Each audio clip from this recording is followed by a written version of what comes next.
அனைவருக்கும் ஆனந்தமான இறைவணக்கம். ஆன்மீக சிவசொந்தங்களே, வசந்த பஞ்சமி 2026 இந்த புனிதமான நாள் என்று வருகின்றது. என்ன வழிபாடு, எந்த தெய்வத்தை வணங்க வேண்டும், இந்த வழிபாட்டினால் குழந்தைகளுக்கு என்ன நன்மை கிடைக்கும், பெரியவங்களுக்கு என்ன நன்மை கிடைக்கும், இது அத்துணையும் இந்த ஆடியோவில் உங்களுக்காக பதிவிட்டுள்ளேன்.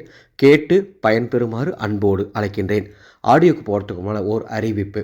2026ஆம் ஆண்டு உங்கள் குழந்தைகள் நன்றாக படிக்க, தேர்வுகளில் நல்ல மதிப்பெண் எடுக்க, குழந்தைகள் மட்டுமல்ல பெரியவர்களும் எந்த தேர்வு எழுதினாலும் சரி அந்த தேர்வுகளில் நல்ல மதிப்பெண் எடுக்க 54 ஆன்மீக சூட்சுமங்கள் தனிப்பட்ட முறையில் வாட்ஸ்அப் மூலமாக தற்பொழுது கற்றுத்தந்து கொண்டிருக்கின்றேன். உங்கள் குடும்பத்திற்கான கல்வி வசிய மந்திர சொல்லும் யாகத்தில் வைத்து எடுத்து வழங்கி கொண்டிருக்கின்றேன். பெரிய பூஜைகள் கிடையாது, மிகப்பெரிய மந்திரங்கள் கிடையாது.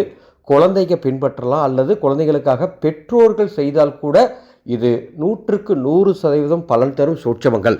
கற்றுக்கொள்ள மேலே டிஸ்பிளேல எனது வாட்ஸ்அப் நம்பர் இருக்குது. அந்த நம்பருக்கு கல்வி வசியம் அப்படின்னு ஒரு மெசேஜ் அனுப்புனீங்கன்னா அதனுடைய பதிவு விவரங்கள் தருகின்றேன். வசந்த பஞ்சமி, இந்த வசந்த பஞ்சமி நாளில் அன்னை சரஸ்வதி தேவியை நாம் வணங்கும் பொழுது குழந்தைகள் நன்றாக படிப்பார்கள். குழந்தைகளின் கல்வி அறிவு மேம்படும், ஞாபக சக்தி அதிகரிக்கும், புத்தி கூர்மை ஏற்படும். இந்த புனிதமான நாளில் அன்னை சரஸ்வதி தேவியை வணங்குவதால் பெரியவர்களுக்கு ஞாபக சக்தி அதிகரிக்கும், புத்தி கூர்மை அதிகரிக்கும், கலைத்துறையில் இருப்பவங்களுக்கு மிகப்பெரிய ஒரு முன்னேற்றம் கிடைக்கும். நீங்கள் என்ன தொழில் செஞ்சாலும் அந்த தொழிலில் திறம்பட நீங்கள் தொழில் செய்து வெற்றி பெறும் அளவுக்கு அருள் கிடைக்கும். ஒருவேளை நீங்கள் வேலையில் இருந்தீங்கன்னா பதவி உயர்வு கிடைக்கும். ஆக இந்த ஒரு பூஜை குழந்தைகளுக்கும் பெரியவர்களுக்கும் பலன் தரும் பூஜையாக இருக்கின்றது. இந்த அற்புதமான நாள் இந்த வருடம் எப்பொழுது வருகின்றது? 23/1/2026 தை 9 வெள்ளிக்கிழமை. அந்த அன்னைக்கு தான் இந்த பூஜை செய்யணும். அந்த அன்னைக்கு பிரம்ம முகூர்த்த நேரத்தில் எழுந்து குளித்துவிட்டு உங்கள் வீட்டு பூஜை அறையில் 5 தீபங்கள் கிழக்கு அல்லது வடக்கு திசை நோக்கி ஏற்றி வையுங்கள். இந்த தீபம் ஏற்றுவதற்கு நமது ஆனந்தொலி அறக்கட்டளையின் அற்புத தயாரிப்பான மந்திர சக்தி தீப எண்ணெய் இருந்தால் அதை கொண்டு தீபம் ஏற்றுங்கள், அல்லது நல்லெண்ணெய் ஊற்றி தீபம் ஏற்றுங்கள். தீபம் ஏற்றி அன்னை சரஸ்வதி தேவியை பிரார்த்தனை செய்து கொள்ளுங்கள். வழிபாடு செய்ய எந்த நேரம் நல்ல நேரம் அப்படின்னா மாலை 5:30 மணிலிருந்து இரவு 11:30 மணிக்குள்ள இந்த வழிபாட்டை எப்போனாலும் செய்யலாம். உங்கள் வீட்டில் சரஸ்வதி தேவியின் படம் இருந்தால் அதற்கு முன்பாக செய்யலாம், அல்லது மற்ற தெய்வங்கள் படத்திற்கு முன்பாக தீபமேற்றி கூட இந்த வழிபாட்டை செய்யலாம். ஒரு வாழை இலை அல்லது ஒரு சிறிய தட்டில் ஏதேனும் இனிப்புகள் பழங்கள் நெய்வேத்தியமாக வைத்துக் கொள்ளுங்கள். வைத்துவிட்டு 5 தீபங்கள் கிழக்கு அல்லது வடக்கு திசை நோக்கி ஏற்றி வையுங்கள். உங்கள் குழந்தைகளுடைய பாட புத்தகம், ஏதாவது ஒரு புத்தகம், நோட்டு, அதை எடுத்து நம்ம எப்படி ஆயுத பூஜை சரஸ்வதி பூஜைக்கு வீட்டில் எடுத்து வச்சு கும்பிடுவோமோ அந்த மாதிரி நோட்டு, புத்தகங்கள், பெரியவர்கள் கணக்கு எழுதக்கூடிய நோட்டுகள் எதுவாக இருந்தாலும் அதை எடுத்து வைத்து பொட்டு வைத்து பூஜை அறையில் வைத்து விடுங்கள். எல்லாம் தயார் செய்து தூப தீபம் காட்டி ஓம் வாணி சரஸ்வதி தேவியே போற்றிவோம், ஓம் வாணி சரஸ்வதி தேவியே போற்றிவோம் அப்படின்னு 108 முறை வாய்விட்டு சொல்லி அர்ச்சனை செய்வதற்கு வாசனை மலர்களை பயன்படுத்தி இந்த வழிபாட்டை செய்யுங்கள். வழிபாடு முடித்த பிறகு வீடு முழுவதும் தூபதீபம் காட்டுங்க. உங்கள் வீட்டின் நிலைவாசலுக்கும் தூபதீபம் காட்டுங்கள்.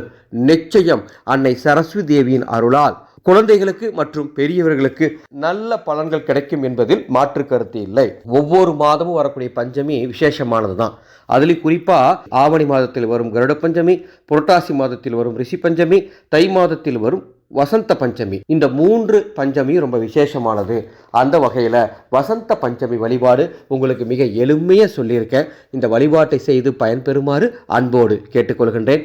இந்த ஆடியோவை உங்களுக்கு தெரிந்த அத்துணை குடும்பங்களுக்கும் பகிர்ந்து கொள்ள வேண்டும் என்று ஒரு அன்பு வேண்டுகோளை வைக்கின்றேன். அன்பு சொந்தங்களே, நீங்கள் எத்துணை துயரத்தில் இருந்தாலும் சரி, எத்துணை கஷ்டத்தில் இருந்தாலும் சரி, எத்துணை வேதனையில் இருந்தாலும் சரி, நீண்ட நாட்களாக வேண்டி வேண்டி எந்த ஒரு வேண்டுதலும் பலிக்க மாட்டேங்குதுங்கிற கஷ்டத்தில் இருந்தாலும் சரி, கவலைப்படாதீங்க.